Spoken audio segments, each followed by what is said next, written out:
Well, hey there and welcome back to Heimler's History. It is AP season, so we're getting ourselves ready for the AP exams. Now, in the last video, I gave you a template for writing a DBQ, and in this video, I'm going to do the same for the LEQ. So if you're ready to get them brain cows milked with a historically defensible argument, well, then let's get to it. Now, there is going to be a good deal of overlap between this video and the DBQ template video, since both essays share some of the same skills like contextualization and thesis, but the LEQ has some peccadillos of its own, so it deserves the dedicated video. Now, again, I'm not going to teach you how to write an LEQ in this video. If you need help with that, then check out this video right here. In this video, I'm just going to show you how to structure your essay, because that is a question I get a lot from students who watch my videos. They want to know what to include in their conclusion paragraph and whether a 5-paragraph essay is sufficient for an LEQ. And they almost never believe me when I tell them that none of that stuff is necessary. You don't need 5 paragraphs. You only need enough paragraphs to make your argument. You don't need a conclusion paragraph because that is not on the rubric. So if that's the case, how do you structure your essay for maximum points? Well, baby, I got a template for you. And just remember that this template exists to show you the principles of how to earn the points. Every LEQ is going to be slightly different, so you may need to break out of this template. And remember, it's not the form that earns you points, it's demonstrating that you can think historically. But a template can certainly help you get started, so let's jump into it. Okay, your first paragraph needs to start with 3 to 4 sentences of contextualization, and these need to include specific historical evidence, like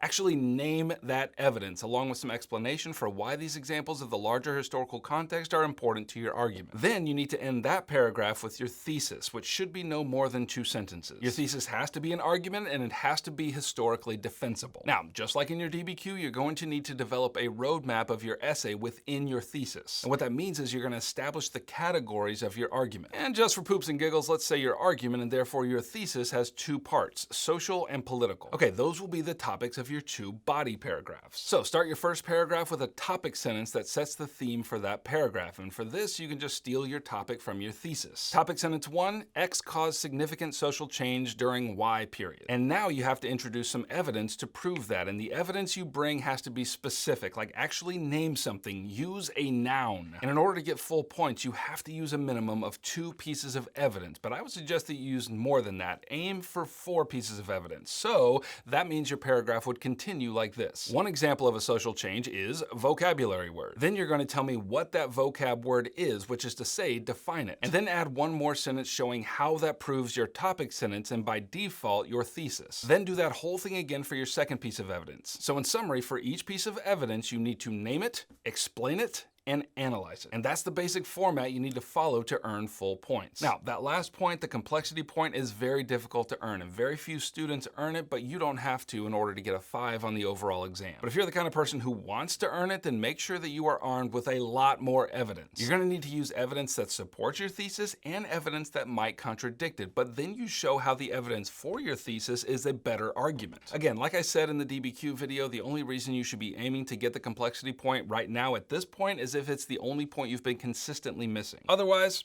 just forget about it at this point. Okay, I hope that helps you write a good LEQ, and if you want more in-depth help learning about how to write these essays and all the essays in the AP History exams, then you can click right over here and grab my AP Essay Cram course, which will take you through everything you need to know. Don't forget to subscribe so we can go through this AP season together. Heimler out.